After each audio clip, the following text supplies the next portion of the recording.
Hello, my friends. Today we'll start with the fact that after another wave of shelling of Kharkiv, Dnipro, and Kyiv, President Zelenskyy said that Russia doesn't plan to stop the war. Right now in Kharkiv and Dnipro, as well as in other parts of our country and communities, emergency services are dealing with the aftermath of Russian strikes. In Kyiv today, the Russian army damaged yet another hospital and entirely civilian facility. In Dnipro, among the targets hit was a civilian enterprise, a food producer of ordinary sunflower oil, and for Russia, as it turns out, that is also a target. In Kharkiv, the Russians struck heating infrastructure, energy for people, ordinary life itself, ballistic missiles against energy facilities. All of this shows only one thing: Russia does not genuinely take seriously the diplomatic efforts that civilized countries are trying to conduct with it. Russia is dragging out the war, trying to cause Ukraine as much damage as possible, and its strategy has not changed. Meanwhile, foreign media outlets have begun to claim that Venezuela has been traded for Ukraine. Venezuela in exchange for Ukraine. Russia wants to benefit from a US operation in Venezuela, which demonstrated that the American administration is ready to divide the world into spheres of influence, Reuters reported, citing senior Russian officials. Russia had previously proposed to the United States to exchange Venezuela for Ukraine, Fiona Hill said during testimony before Congress in 2019. Hill served as the senior director for Russia and Eurasia on the National Security Council during the first Trump administration from 2017 to 2019. According to her, the proposal from Moscow was made to Washington at a time when the US backed opposition was attempting to overthrow the Maduro regime, while the Kremlin was helping him remain in power. You want us to leave your backyard, but actually we have a similar situation. You are in our backyard, Hill said, describing the statements made by the Russian side regarding Ukraine. Thus, there is a strong likelihood that an exchange is taking place today, one that Ukraine doesn't agree to, and that is why the struggle continues. And the U.S. Secretary of Defense stated that Russian air defense systems failed to respond to American aircraft. And then we saw 3 nights ago in downtown Caracas in Venezuela, as nearly 200 of our greatest Americans went downtown in Caracas.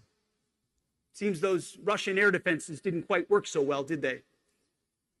Downtown Caracas, and grabbed an indicted individual wanted by American justice in support of law enforcement without a single American killed. At the same time, Russia, which started the war in Ukraine and is killing hundreds and thousands of people every day, claimed that the United States carried out a very aggressive attack on Venezuela. The events in Venezuela, accompanied by the deaths of several dozen Venezuelan and Cuban citizens, have become, in the eyes of many, a harbinger of a return to an era of lawlessness and forceful American domination, chaos, and disorder from which dozens of states across various regions continue to suffer.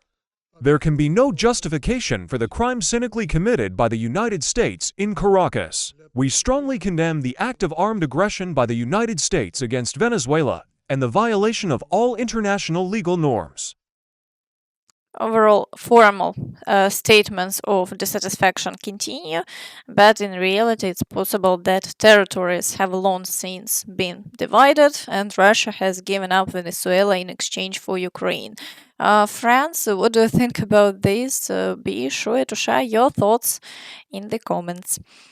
Now, let's move on to the situation along the front line and start with the border area, as the Russians are not reducing the activity there. In the area of the village of Grabovsk, they have managed to dig in. In recent days, they have attempted to break through beyond the settlement, and shelling of the village of Ryasne has been recorded. However, so far there have been no changes along the front line. The armed forces of Ukraine continue to repel the attacks, although they haven't yet been able to push the Russians out of the village. Ukrainian forces are targeting the Russians with drones, but there are already quite a few of them there, and they have entrenched themselves in the village. In the Vovchansk area, the Russians continue to assault Izbitske, Staritsa, Prilipka, and the outskirts of Vovchansk. However, they haven't achieved any new breakthroughs there, and over the past day, the situation has remained unchanged. In the Dvorichna direction, the Russians have once again stepped up the activity and are trying to advance toward Kutkivka as well as attacking near Fogolivka. However, they have had no success and the front line remains unchanged. In the Kupiansk direction, the Russians continue attempts to regain lost positions in the areas of Petropavlivka and Stepovanovo-Selivka, but over the past day there have been no new changes. So far, all attacks have been successfully repelled, and Ukrainian soldiers report that the clearing operations of the city is ongoing. Local clearing operations are continuing in Kupiansk in areas where the Russians are still present. Overall, most of the territory has already been cleared. That's why I previously wrote that this has been achieved more or less. The remaining areas, I believe, will be cleared within a few weeks. The initiative is currently with our forces, which are also trying to move north along the river. Whether this plan can be fully implemented will be shown by time. The Russians have slightly complicated our logistics through the use of various Rubicon systems, but on our side we are not punching bags, so we do have some advantage in the air. In the Borova direction, the Russians are assaulting Kopanki, but they have made no gains, and over the past day the front line has remained stable.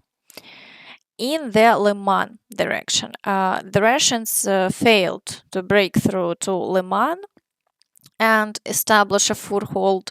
So today, offensive actions are being recorded in the areas of Zarychne and Kolodezi, and the assaulting Novoselivka. At the same time, the armed forces of Ukraine released a video stating that they had liberated the village of Dibrove, thereby confirming that the village had previously been under Russian control, even though it wasn't marked as a red zone. Dibrove, Donetsk region. The armed forces of Ukraine have cleared Dibrove, where several days ago Russian troops were recorded inside residential buildings in the southern part of the settlement. Earlier, on December 29, Russia's so-called Minister of Defense claimed full control over Dibrove. So overall, the fighting here continues, and the Russians are trying to encircle Lyman by breaking through toward the village of Dibrove. However, for now, the armed forces of Ukraine are managing to repel them, and the front line remains unchanged. In the Sloviansk direction, the Russians are attempting to break through in the areas of Dronivka, Siversk, and Svyatopokrovsk. However, there have been no changes over the past day, although the armed forces of Ukraine reported successful counterattacks near Svyatopokrovsk yesterday, so we are waiting to see how events will develop further. In the Kostiantynivka direction, the Russians are assaulting Stupochki, Protechine, Pleshiyivka, and are trying to break through toward Yablunivka and Rusin Yar. However, over the past day, there have been no changes, and all attacks are being successfully repelled. In the Dobropillia direction, the Russians continue to assault Sofiivka and Shakhova as before, but they are unable to gain a foothold there as the armed forces of Ukraine are eliminating them. Assaults on the village of Nikhanorivka are also ongoing, but over the past day there have been no changes. In the Pokrovsk direction, offensive operations are continuing without pause. In the Novopavlivka direction, the Russians continue their attacks inside the town and are also trying to break through toward Ivanivka. However, over the past day, there have been no changes and all attacks are being successfully repelled. In the direction of the settlement of Pokrovsk in the Dnipropetrovsk region, the Russians are assaulting Alexandrograd and attempting breakthroughs in the areas of Vorone, Sosnivka, Oleksiivka, Vishneve, as well as near Yegorivka. However, the Russians haven't been able to advance further and the front line remains unchanged. In the Huliaipole direction, the situation is catastrophic. The Russians have increased the activity several fold here. Yesterday alone, 65 assaults were reported. They are breaking through in the area of the village of Solodka, assaulting Svyato-Petrivka, pushing toward Varvarivka, and fighting is ongoing for Huliaipole itself, as well as in the area of Dorozhnyanka. For now, the front line remains unchanged, but with such intense activity, the defenses could be breached.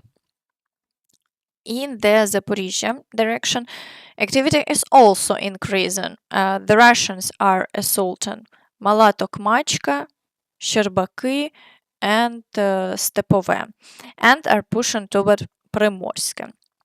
The number of Shalin incidents has also increased here, so it's obvious that the Russians are attempting to break through toward Zaporizhzhia in the near future.